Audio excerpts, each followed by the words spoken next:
El pròxim rival en Lliga ACB del Joventut és el Futbol Club Barcelona.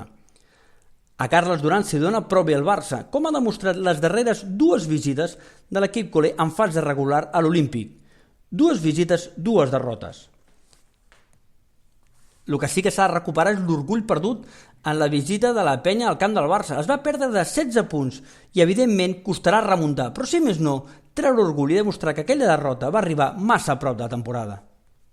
També està per veure la flor de pell que tindran jugadors com Joel Parra, primera vegada que juga contra la penya a l'Olímpic després de tota una vida a verd i negre, i també com rebran els aficionats a Ricky Rubio, ara que ha decidit tornar a jugar. Per part de Carles Duran hauran d'anar en compte en el potencial del Barça.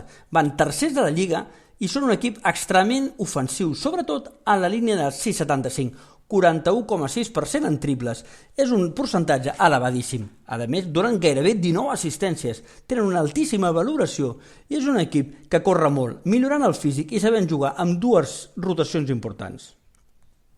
Les claus haurien de ser intentar contrarrestar el potent joc interior, sobretot allunyar els pivots de la pintura, intentar fer que els seus bases no pensin massa.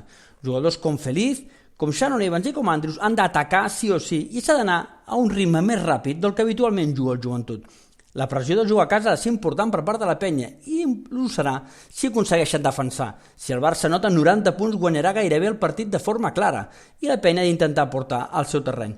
Rotacions clares, encert des del triple, que no s'està tenint massa últimament, i sobretot tancar el rebot. Ajudar el rebot i poder controlar ha de ser la millor manera d'anar endavant.